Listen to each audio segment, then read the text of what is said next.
Well, it's like a trip to IKEA on steroids, and guess what?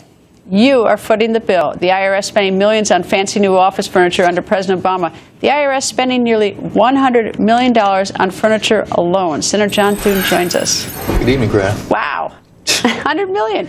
The hits just keep coming from the IRS, don't they? And apparently they've also come up to Capitol asking for more money because they say that they can't afford to run the IRS. Right. I mean, it just is outrageous when you look at the targeting of conservative groups.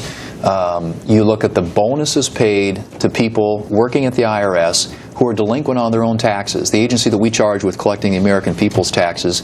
These guys aren't paying their taxes, and then they're getting these bonuses, performance bonuses on top of that. I mean, it is gross mismanagement, and of course there's also a political agenda there, which we saw when they were doing the targeting of the conservative groups. Well, I should add that they have a relatively new commissioner. I don't want to lay this all at his feet, but they gave us a statement tonight.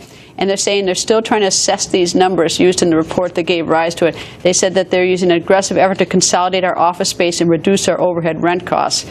And they also said some of their equipment is more than 20 years old. But I read the whole statement, which I'll put on GretaWire, is pathetic at best. Well, but $100 million, really? I know, it's like, for office furniture? I know, it's insane. And a $1.2 billion request this year increase in funding from the Congress. Almost 8%. Almost 8% more. In light of all these problems and all this mismanagement, I mean, it takes an incredible amount of chutzpah to come up and do this. How come the Republicans, Democrats, independents, anything, even Bernie Sanders, why isn't everyone just like, screaming about this? And why aren't the people at home screaming about it to their members of Congress? I think that, at least is the case with the current administration, they're trying to defend their own people, obviously, but I think the American people are outraged. But this isn't really new.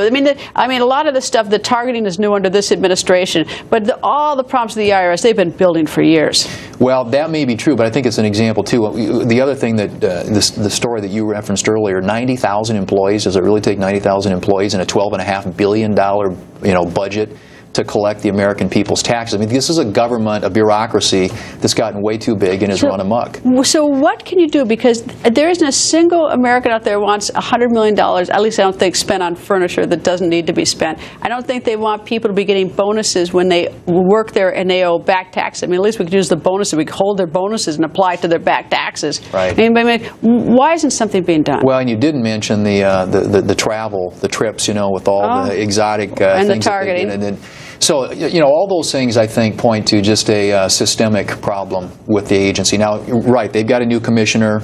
He at least says he's trying to clean things up. But, the American people need to have some accountability. We filed some bills. I've filed a bill along with Mike Enzi and Pat Roberts that would prevent the IRS from paying bonuses to people who are delinquent on their taxes. But it's going to be much bigger than that. Much bigger than. I mean, if you're late 5 days on your taxes, they're all over you like a wetsuit, and you're paying taxes, you're paying penalty and everything else. I mean, there's got to be something much more aggressive than just a bill here and there to solve a problem. This is a bigger problem. Well, and I think the best way to probably get at it is, through the appropriations process, and that's the oversight that Congress has. They have to come and request funding every year, and they asked this for this $1.2 billion increase, 7% increase over the previous year, in light of all these problems. And that's the way I think Congress can really get a hold of this situation. Except I'm going to take the last one, but oversight, they've already spent the $100 million. That's aftersight. Right. That's not oversight.